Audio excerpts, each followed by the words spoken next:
All right, welcome. Today we're going to tackle a phrase that gets thrown around all the time, mental toughness. But what we're really going to do is demystify it. We're going to move past all the cliches and show you that this is actually a practical, learnable skill, something that can genuinely change how you handle, well, everything. So let's get into it. Just think about it for a second.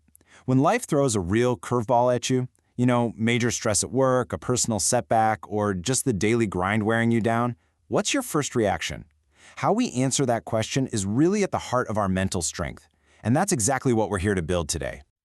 Okay, first things first, we have to bust a huge myth right out of the gate. Being mentally tough does not mean being this hardened, unfeeling robot who suppresses every emotion. No way. The reality is so much more powerful.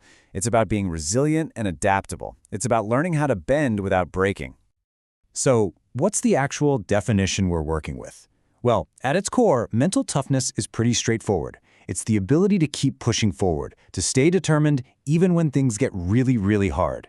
It's that inner fire that helps you face a challenge head-on instead of shying away from it. A great way to think about this is not as some single trait you either have or you don't. Instead, think of it like a toolkit you can build over time. And today, we're going to focus on the 5 pillars that make up this whole toolkit. These are the absolute foundations of your resilience. So here they are: resilience, confidence, boundary setting, adaptability, and self-awareness. Now, each one of these is super important, but for today, we're really going to zoom in on 3 of them that act as the bedrock for everything else. That's resilience, confidence, and self-awareness. First up, resilience. This is the big one, the cornerstone. It's all about your ability to get knocked down and get right back up without losing your focus. And the key here is truly understanding that setbacks aren't the end of the road. They're just a temporary part of the process, part of how you grow stronger. Next up is confidence. And let's be clear, we are not talking about arrogance here. This is a quiet, stable trust in your own skills and your own judgment. It's that little voice inside that says, you know what, I can figure this out, even when the path forward isn't totally clear. And pillar number 3, self-awareness. This is all about truly knowing yourself, what makes you tick, what your triggers are, your strengths, your values. When you have that kind of clarity, you can make decisions, especially under pressure, that are actually in line with who you are and where you want to go. Okay, so building this toolkit, it sounds like a bit of work, right? You might be wondering, is it really worth the effort? Well, let's talk about the payoff, because the real-world benefits that come from this can honestly be life-changing. So what are we talking about here? The payoff isn't just 1 or 2 little things. There are 7 major benefits that come from doing this work. 7 key areas of your life where you will see a real, tangible, positive change. And these benefits are powerful. You can see they cover so much ground, from your internal world, things like more motivation and way better stress management, all the way to your external performance, like making better decisions and even having more positive relationships. It just goes to show this isn't only about surviving the bad times, it's about thriving in the good ones too. You know, what I love about this is the perspective shift it describes. Stress doesn't just vanish from your life, but your relationship to it completely changes. Those overwhelming challenges start to feel more like puzzles you can solve, not impossible mountains you can't climb. And that shift right there, it's an absolute game changer. And remember, this isn't just some solo internal journey. Building mental toughness has a huge impact on how you interact with other people. When you're more self-aware and confident, you get so much better at setting healthy boundaries and navigating disagreements in a constructive way. And that leads to stronger, healthier relationships across the board. All right, so we've talked about the what and the why.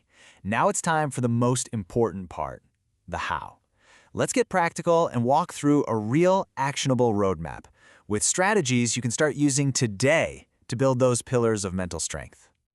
We're going to start with 5 really crucial shifts in your thinking. This is the internal work, right? The new ways you can approach your inner world that really lay the foundation. It's about embracing self-compassion, actually acknowledging your feelings, keeping perspective, developing a positive outlook, and importantly, learning from failure. This point is so important. We often think being tough means we have to be hard on ourselves, but it's exactly the opposite. That inner critic can be your own worst enemy. Real mental strength is about learning to be your own ally, about offering yourself the same kindness and understanding you'd give to a good friend. And this is just such a powerful reframe. Every single mistake, every failure, it has a lesson baked inside it. Mentally tough people don't just brush off failure, they analyze it. They ask, okay, what can I learn here? And they use that knowledge as fuel to come back even stronger. Okay, now let's go from those mindset shifts to some actual actionable practices. If the mindsets are the foundation, think of these as the exercises you do every day to build the muscle. Things like practicing mindfulness, intentionally stepping out of your comfort zone, making self-care a priority, building real connections, and setting clear goals. And please, let's not skip over this one. Self-care is not a luxury, it's a necessity. It is foundational. Your mind and your body are one system. Fueling your body with good food, regular movement, and enough sleep is one of the single most effective things you can do to build a resilient mind that can handle anything. Whew, we have covered a ton of ground. What mental toughness actually is, why it matters so much, and a bunch of ways to build it. So now it's all about putting it together and taking that very first step on your own journey. I get it, this can all feel like a lot. So you're probably asking yourself this exact question. Okay, but where do I even start? Let's break it down and make it super simple. Let's just boil everything we've talked about down to this simple 5-step journey. It all starts with building your self-awareness, getting to know yourself. That helps you find your motivation, your why. From there, you can sharpen your focus, practice resilience every time you bounce back, and finally, actively cultivate a positive attitude. That's it. That's your roadmap. You know, if you only take one single thing away from our time together today, please let it be this. Mental toughness is not something you're either born with or you're not. It is a skill. And just like any other skill, it can be developed and strengthened over time with practice and persistence. So, I'll leave you with a final thought to take with you. Think about one challenge that's on your horizon right now, big or small. How could you face that challenge differently, using some of what we talked about today? What's one thing you'll do to face it with new strength? Your journey starts right now.